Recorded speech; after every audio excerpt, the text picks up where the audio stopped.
minimum. V1. Bank angle. Good day everybody and welcome to another video tutorial about the Aerosoft CRJ for Microsoft Flight Simulator. In this video we will finally taxi to the runway and depart towards Munich. And now, without any further ado, let's start the taxiing. Alright, the first thing we do before we taxi is check if everything is clear. The left side is clear. The right side is clear. We can now put our nose wheel steering in armed, like this. And we have nobody in front of the aircraft that we can blind. Well, there's somebody in the car here, but during daylight they will not be blinded by the taxi light. When the taxi light is on, it is a signal to everybody that the aircraft is moving or is about to move. We release the parking brake, and as every time we check it on the ICAS, and yes, the parking brake is released. Now we can gently increase the thrust to about 30% N1, and you can already see the aircraft moving. I will do a short brake check, like this, just to check if the brakes are working. And now we can make a right turn onto the taxiway.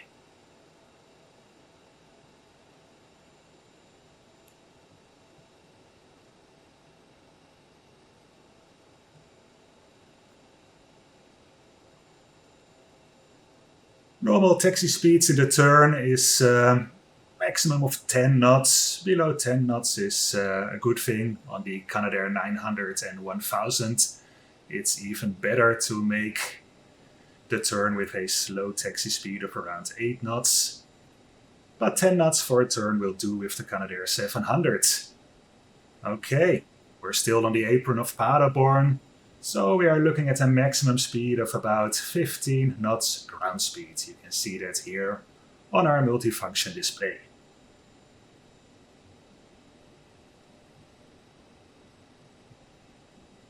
It's rather empty at the apron at the moment. If we did not do the flight control check yet, now would be a good time as there is nothing happening on the apron and we can use a little distraction. The Paderborn Airport is also the location where the headquarters of Aerosoft is based. We can just see if we can spot the building from here. It is this building over here. You may be able to see the Aerosoft logo here. And if you are ever in Paderborn itself, just go to the building, ring and say hello to them. They're very nice guys and girls and women and men.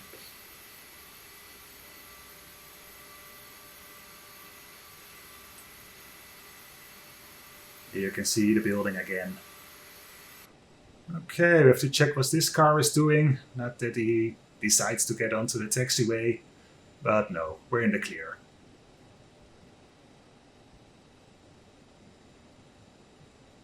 Also check for that car. I think they are not allowed to drive here when I'm taxiing here, so I'll just hold position and see that he's not driving into our wing. Okay, now we can continue. If you would be taxiing here with an A320 or something like that, with a bigger wingspan than the Canadair, you would have had a problem. Again, about 30% N1 to get the aircraft moving. You can use up to a maximum of 40%, but you have to be sure that there's nobody behind you. This is due to the jet blast of the engines. Okay, taxiway Delta is here and it's also going to the left. We want to follow that taxiway. We check our right side, all is clear, left is clear. It's going downhill, so we have to brake a bit. And now we turn to the left and continue our way on taxiway Delta.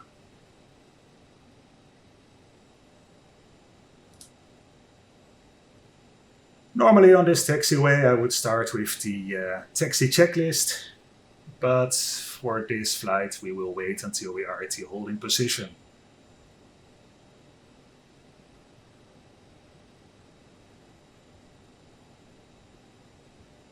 Can look around a bit.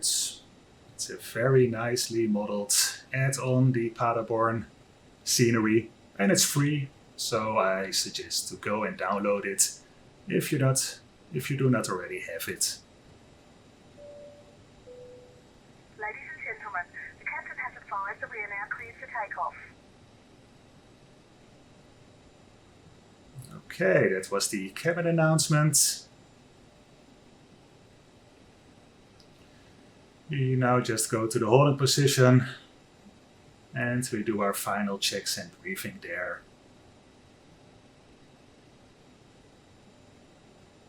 We'll just park it here so we have a better look at the approach sector. And once again, park and brake on, and we check that it is actually set. Okay, now it's time for the taxi checklist. Again, the EFB, and we go to the checklist tab. We select taxi, and now we have the taxi checklist. Slats and flaps. Flaps are in 8. Flight controls, we already checked those in the last video. Trims, green and checked. This is the aileron trim, it's green. The rudder trim, it's also green. And the stabilizer trim, which is also in green and set 7.3. That was the value we needed for this flight. Thrust reversers. Both armed, left and right. Flight instruments. Now we just do a quick look. We check our flight instruments, if anything is out of the ordinary. The first thing I spot is that the first officer still has his status page. I would ask him to select the legs page now. And I see that we are also still in green needles. You can see this needle here is green. We have a green readout here. The same goes for the first officer. But this is for conventional navigation. We are flying a RNAV overlay departure, the Warburg 1 X-ray. And for that we need the FMS. We have a rotary switch here called nav source, and with this switch we can cycle through the nav sources. Now we have nothing selected, again the green needles, and now we have the white needles. You can also read FMS1 here, and the needle is white. This is what we need for our FMS departure. Same goes for the first officer. He has the same panel here with the same knob. And we just put it like this in white needles. Okay. Now what more can we do? I only selected the VOR1 needle here. I could also select the ADF1 needle because we have an ADF here at Paderborn. And I go again to the panel here and press this one. This is the VOR needle. This is for the ADF. I click it once.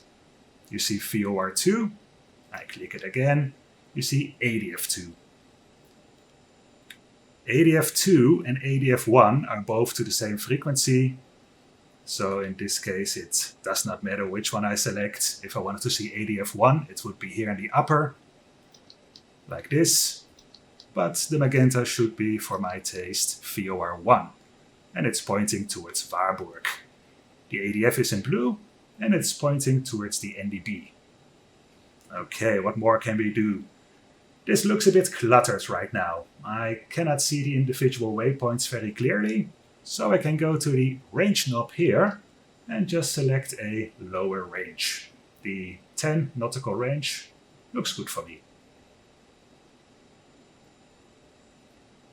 And finally, what we could do now is perhaps select a fixed radial or fixed range, so we know if we are in the clear around the airport. We have our CDU here and we have a fix button. I'll just press it.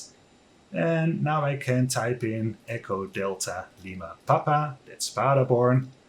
And I want a distance of 25 miles. In Paderborn, this is the so-called MSA, the minimum safe or minimum sector altitude. And It is an altitude that we know if we fly above it, all is well. At the moment you cannot see this ring because we are in a 10 nautical mile range, but if I go to a 40 mile, you can now see this 25-mile circle around Paderborn. It's just for better situation awareness. Okay, we go back to the 10 nautical mile range, and now I'm pretty happy with my setup.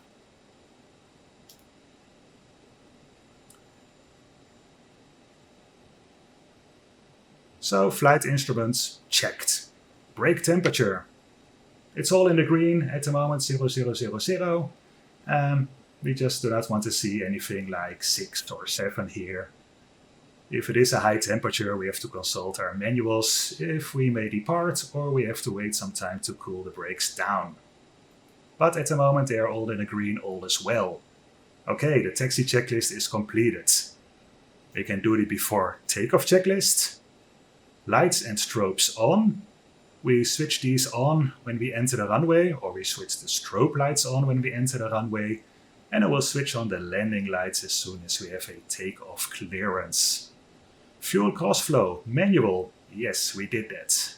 Flight attendant advised. Transponder TCAS on set. We can do that now. We have the lower pedestal here, and this is our ATC and also our TCAS switch.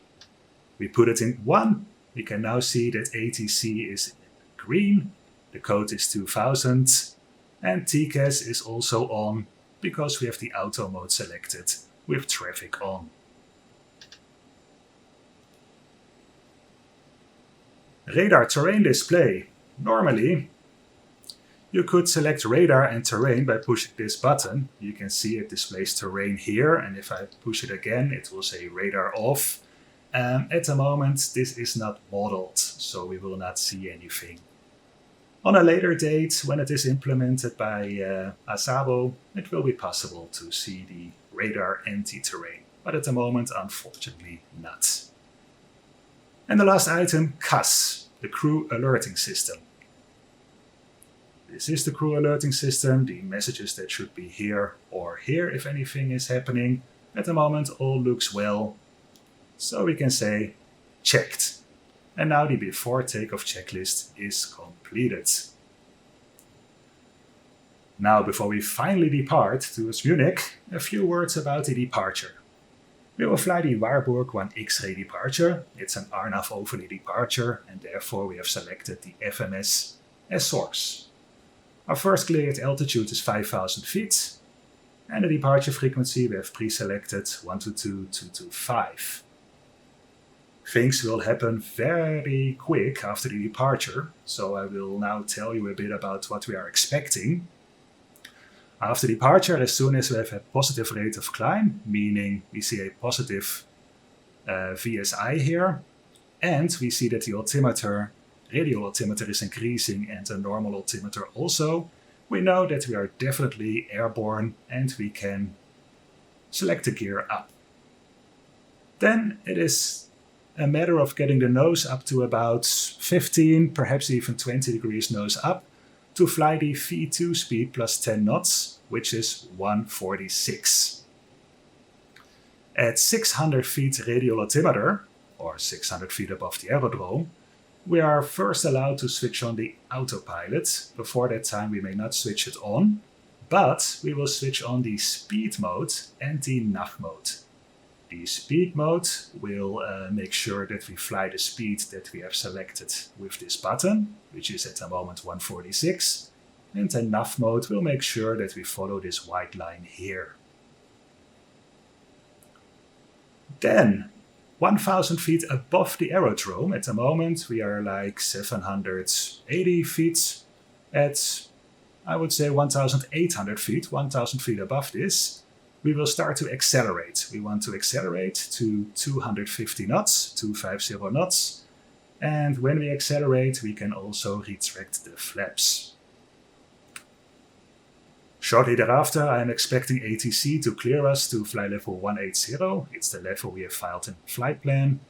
And you will notice everything will go rather fast. But now, without any further delay, let's get our clearance and let's go to Munich.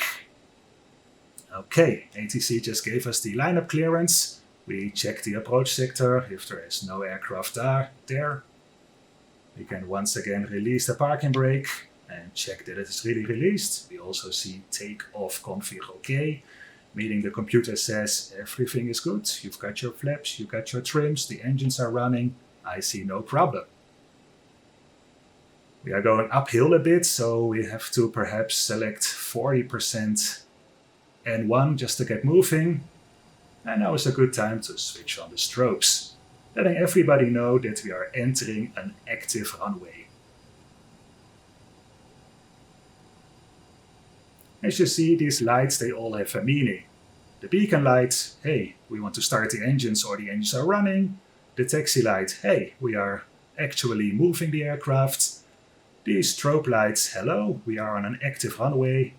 And the landing lights, at least at Aerosoft, will be switched on with the takeoff clearance, so everybody knows that we have a takeoff clearance and we will be getting airborne pretty soon. Okay, we'll make a nice line up here.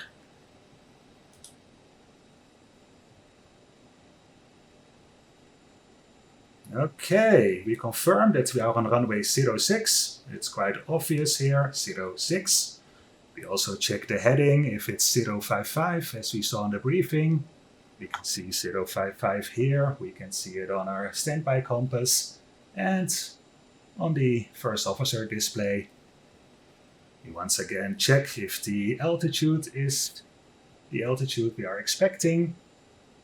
And what we can also do is take a quick look at the wind socket here and see if we have tailwind, headwind, crosswind. At the moment it's looking like a bit of left crosswind, perhaps even a touch of tailwind. It's difficult to see. Alright, we've just got our takeoff clearance from ATC, meaning I can now switch on the landing lights like this. Everybody can now see that we are cleared for takeoff. And one last thing to do, we have to tell the FMS that we are actually on the runway. It is a position update, just so that we have the best accuracy possible. You can do this in two ways. You can click the TOCA button on the throttle, or you can press this click spot right here. This is a click spot, meaning in real life it's just a screw. It will not do anything if you push this screw in a real Canadair, but if you click here, you will get your position update and you will see that the flight director will pop up and we will get a takeoff mode. I will do the thrust lever for this flight, click the TOCA button, and as you can see we now have the flight director in takeoff mode. We have a lateral mode through the middle, meaning runway track, and this is for the pitch, and that will steer us towards a speed of 146. Okay, we now truly have done everything. We are cleared for takeoff. We just press the chrono, that we have a second readout, and it's time to go. Takeoff. You can always see here we have a slight tailwind, like the wind socket also told us. That means we have to apply full forward pressure until about 80 knots. So I've just selected the thrust. You can see a speed increase now, and we try to stay in the middle of the runway. At 80 knots I will slightly release the pressure on the yoke until it's back in neutral. We are now at 100 knots, and there we have V1 and rotate. Okay, let's put up the nose. That was a bit quick, but everything okay. We have a positive climb. We can now select the gear up. As you can see, we really have to put our nose at around 20 degrees. We can now go to speed mode and nav mode. We have our 600 feet and we can engage the autopilot. The EGPWS warning that you heard there, it's a beta thing. It will be gone in the final version. Okay, ATC just cleared us to flight level 120 for now. And we are above the altitude of 1800, so we can also accelerate. to 250 knots now. We retract the flaps to position 1 and above VFTO minus 15 knots we can always also select the flaps to position 0. Now that the gear is up, we can disarm the thrust reversers, and with Aerosoft we also switch off the taxi lights. As soon as the landing gear goes up, they will switch off by themselves, the taxi light in the nose gear, but we do it anyway. Ladies and gentlemen, we are now climbing to our cruise level. Please remain seated until the captain turns off the seatbelt sign. Thank you. Okay, ATC just cleared us to fly level 180, and you can see something blinking here. And that means we passed our transition altitudes. We have to push this button here to get a standard baro setting 1013. We do the same here, we push standards, and we do the same here, we push standards, and now our altimeters are at the standard baro setting.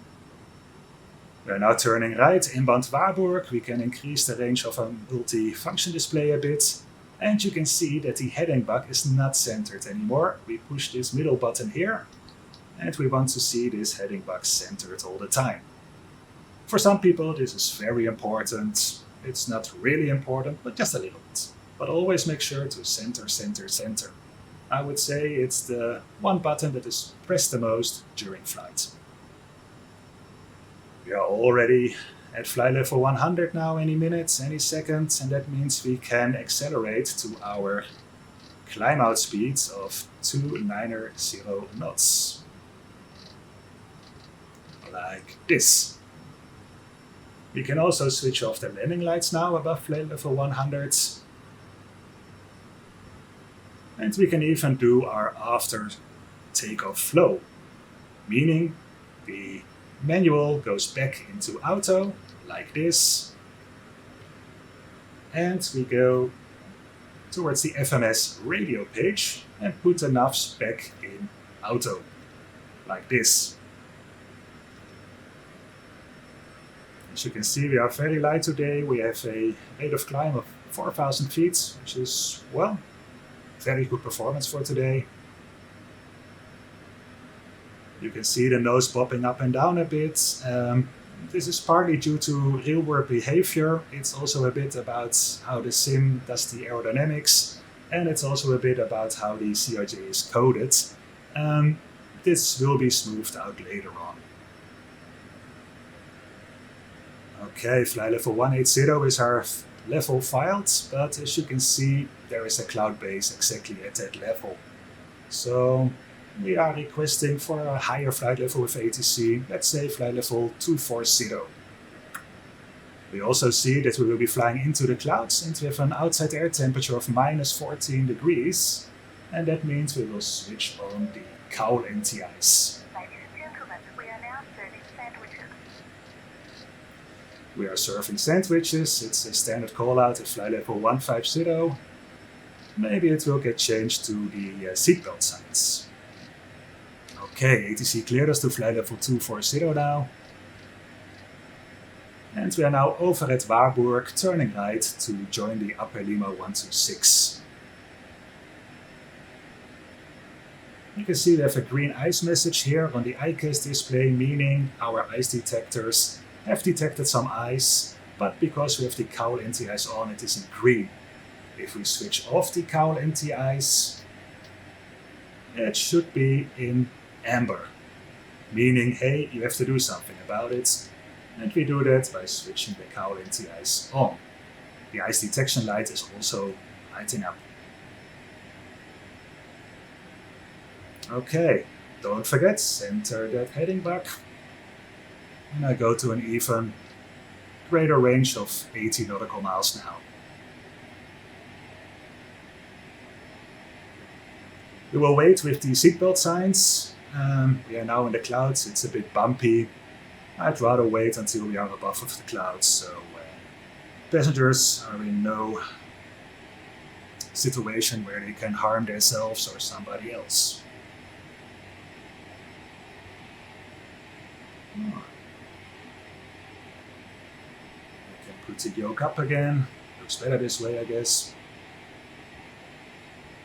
Our lateral mode is the FMS1. We are in climb mode, 290 knots, and we have the altitude selected of flight level 240. I hope 240 will be enough. If it's not enough, we have to ask an even higher flight level from ATC. One thing I just forgot, we still have the Paderborn DME and our DME hold. At least we have it on the left side. We can click the button here and now it's not in DME hold anymore. And we can read the after takeoff checklist. CAS, it's checked, all is looking good. And altimeters, standard 1013, 1013 and 1013. Is the after takeoff checklist also completed? The last 1000 feet should be flown with a rate of climb of 1500 or less. We select 1000. And as you can see now, 1000 feet to go. We are above the clouds, that's a good thing. You can also see that the speed is now increasing. We can already go to our cruise speed, which is 300 knots. And you can see the speed is still increasing, so we have to do something. What do? We put the throttles out of the climb detent. We have full manual control over the speed now.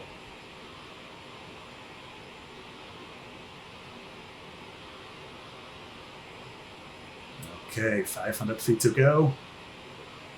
The ice message is still there.